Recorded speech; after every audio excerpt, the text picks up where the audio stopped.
1990-жылдары СССР деген дүйнөлүк супердержава кулап 15 союздук мамлекет эгемендик алат десе эч ким ишенбесе керек. Бирок Кыргызстан эгемендүү болуш керек деп Өмүрбек Текебаев биринчилерден болуп айтып чыккан. 31 жашында депутат болгон Өмүрбек Текебаевдин саясаттагы ары түйшүктүү, ары кооптуу даңгыр жолу эгемендүү Кыргызстан менен катар башталган. Кыргызстан эгемендик алган жылдардан тарта ири коррупциялык иштер жүрө баштаган. Алардын бири кылымдын аферасы Кумтөр. Эки президенттин, эки парламенттин башын жуткан Кумтөр аферасын Өмүрбек Текебаев алгачкы күндөн тарта сынгала баштайт. Урга уруудай мамиле кылыш керек. Мен билем булар кимди канча жеп аткан. 10 миллион, 20 миллионду которгондорун билем. Өзлөрү да билип отурса керек. Информал демек бизнесмендер кадыр тиги бул жакка 10 миллиондорду которду. Бул коррупция. Өмүрбек Текебаев Аскар Акаевга каршы оппозицияда турган. 2000-жылкы президенттик шайлоодо Текебаев Феликс Колов менен тандем түзүп, президенттик шайлоого катышат. Эгерде Текебаев шайлоодон жеңип чыкса, Феликс Колов премьер-министр болору белгилүү болчу. Текебаев бул шайлоодо жегенин желим, ичкенин эрим кылам деген уран менен чыккан.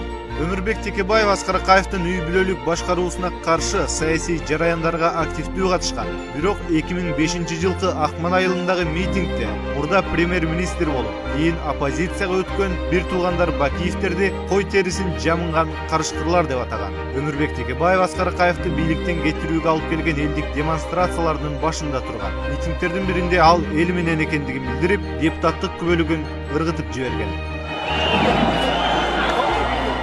2005-жылы 24 мартта Кыргызстанда төңкөрүш болуп, мыйзамдуу бийлик жок болуп калат. Мына ушундай кырдаалда өлкөнүн мыйзамдуу жолго алып келүү вазыйфасы депутат Жогорку Кеңештин жаңы шайланган спикери Өмүрбек Текебаевга жүктөлгөн. Өмүрбек Текебаев Москвага качып кеткен Аскар Акаевден арыз жаздырып келип, мыйзамсыз бийликке документ жасап берген. Өмүрбек Текебаев Жогорку Кеңештин спикери болуп узак иштеген жок. Жоогазын революциясынан соң такка келген Курманбек Бакиев элдин үмүтүн актаган жок деп, Бакиевдин мурда берген убадаларын унутуп, кайрадан Акаевдин кейпин кийип калганын ачык айтып, жигиттик сөзүң өлдү, эркек болсоң өлүп ал деп спикерликти таштап баса берген. Бакиевди бир күн мурун биз Үчөн ака Бакиев үчөөбүз отуруп, Үчөн ака мындай дейт: "Өмүрбек, бизге эмне жетпейт? 40 жылдан бери башыбызга багыт конугочту жалап аттыктарга. Şu aka öke olup bölüşü işleyerbeysiңерби? Emin üçün bir kozun jokpu? Kozu soyup Baki ököz düğüne çakır. Eğer kozun jok bolsa men beremin dedi. Eğer men biyilik gerek bolsa, aka öke olup bölüşüp, sizlerden kol çabыңарга, gelsi törüңөрgө yok. Ertesi ayttım, Baki sözünde turbayt. Al jigit emes. Sözde turbagan adam biyiliktin gücü olbayt. Al mamleketni başkara albayt. Em al it boldu degen bul kırgыздын sözü. It ele oldu dedim, Сарбагыч. Бул жылдары Өмүрбек Текебаевга каршы Бакиевтер матрешка гейтти уюштурушкан. Алар Польшага учуп бараткан Өмүрбек Текебаевдин сумкасына 600 грамм героин салып койгон. Бирок Польша бийлиги оппозиция лидерине каршы уюштурулган провокация деп атап, Өмүрбек Текебаевди боштондукка чыгарган. Алым кира героинди уксус качылаган. Эмне үчүн? Апийинден героин алганда уксус менен иштеткен дагы героинди уксусун житип алат экен. Ит ошону табат экен, уксусун житин. Меникин жөн эле чылап койгон. Ит 5 метрден келип таап кармап алсын деп. Мен ошол азаматка айтып, мен сага 1 килограмм героин берейин, уксуска чылап. Мойнуңду илип алып 4 аэропорттон өтчү. Аэропортто байпагыңа чейин текшерет. Террористтерди кармайбыз деп. Байпагыңа чейин текшерет. Мен ошондой жиддимин, өзүм салып алып 4 аэропорттон өттүм. Bir жактан кеткенден кийин мунун баары далилденет. Бүгүн алар таанышы мүмкүн. Бүгүн алар ант бериши мүмкүн. Бирок жакында алардын убагы бүтөт. Мына ошондо булардын баары ачыкка чыгат. Мына мени 1 жыл мурун көбүңөр жаман көргөнсүңөр. Эл душманы Текебаевга өлүм деп жүрүшкөн.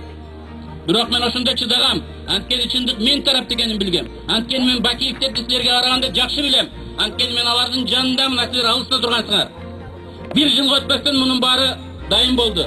Революция деп силер көтөрүлгөн идеяларды баалуулуктарды унутуп тебиледи, тепседи. 2009-жылы өлкөдө шашылыш президенттик шайлоо дайындалат. Өмүрбек Текебаев эски санаалашы оппозициядагы үзөңгүлөшү Алмазбек Атамбаевди шайлоого алып чыккан. Процесс бул шайлоо эмес. Бул урдо. Бул шайлоо эмес. Бул алдоо. Бүгүнкү бийлик тиел шайлаган жок. Булар каракчы. Биз бул каракчы криминалдык үй бүлөгө согуш жарыялайбыз. Өмүрбек Текебаев жана анын партиясы 2010-жылкы апрель революциясынын башында турат. Партия лидеринин орун басары Болот Шер 6 апрелде Талас шаарында бакиевтерге каршы чечүүчү сок курган. Ага чейин дагы бир атамекенчи Алмамбет Шыкмаматов нарын элин көтөргөн. Бүгүнкү бийликтин идеологиялык чокурдугун, моралдык жагдан мунчулугун баарыбыз далилдедик. Бүгүнкү бийлик кыргызча айтканда мал болбой калды. Аны алмаштырууга баарыбыздын көзү жетип турат. 7 апрелдеги революциядан соң Өмүрбек Текебаевга экинчи жолу бийликти мыйзамдаштырып, документ жасап берүү милдети турган. Өмүрбек Текебаев убактылуу өкмөт түзүүнү сунуштап, биринчи декреттерди түнү менен жазып чыккан. Өмүрбек Текебаев экинчи жолу конституциялык кеңешмени жетектеп, өлкөнү парламенттик башкарууга бурган конституцияны жазып, ал 27 июнда кабыл алынган. Революциядан соң Өмүрбек Текебаев сунуштап, ишке ашырган өткөл мезгил деп аталган бийликти мыйзамдаштыруу механизми дүйнө элдери үчүн үлгү болуп калды. Анткени Кыргызстан менен катар революция болгон араб мамлекеттеринде эндигиче тынчтык орной элек болсо, Украина экиге бөлүнүп алып урушуп жаткан чак.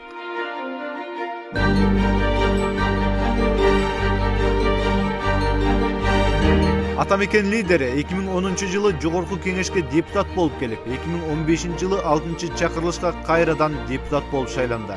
2016-жылдан тарта бийликтин былык иштерин ачыктап, азыркы бийлик деле мурдагылардын жолуна түшкөнүн ачыкка чыгара баштады. Өмүрбек Текебаев 2016-жылы 1-сентябрда кыргыз парламентаризминин тарыхында калчу тарыхый билдирүү жазады.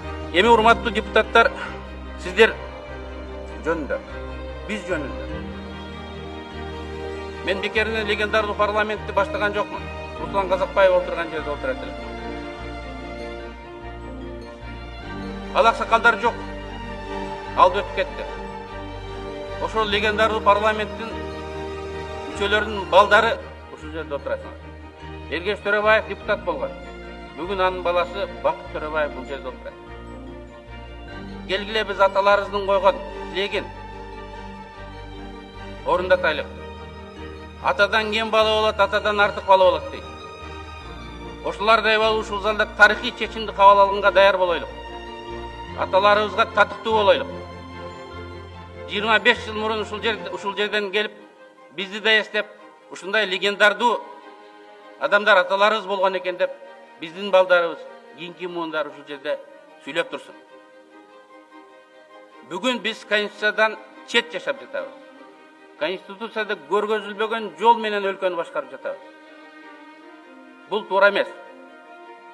Сиздердин мандат алып келгениңиздерге 1 жыл боло элек. Мандатыңар жаңы, күчүнө кире элек. Сиздер лидерсиңер.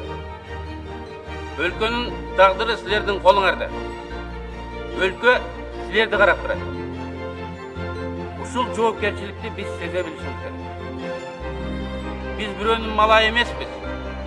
Biz el ökülübüz. Bizge kaçıl bir kabinetlerge çakırıp etişkin görgözgü berbeş gerek. Biz tarıkı çeçimdi özümüz kabul alışımız gerek. Antkeni Kırgız elinin işine turgan sizlerden başka eşin sesi çok. Bizden jogor jakta Kuday gana. Oşun üçün bizdi jogorku kеңештик.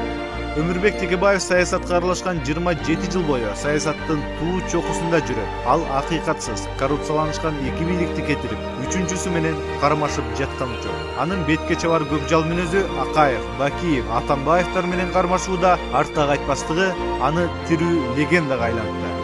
Марат Төлөмүш уулу, Ринат Элеманов, Сентябрь.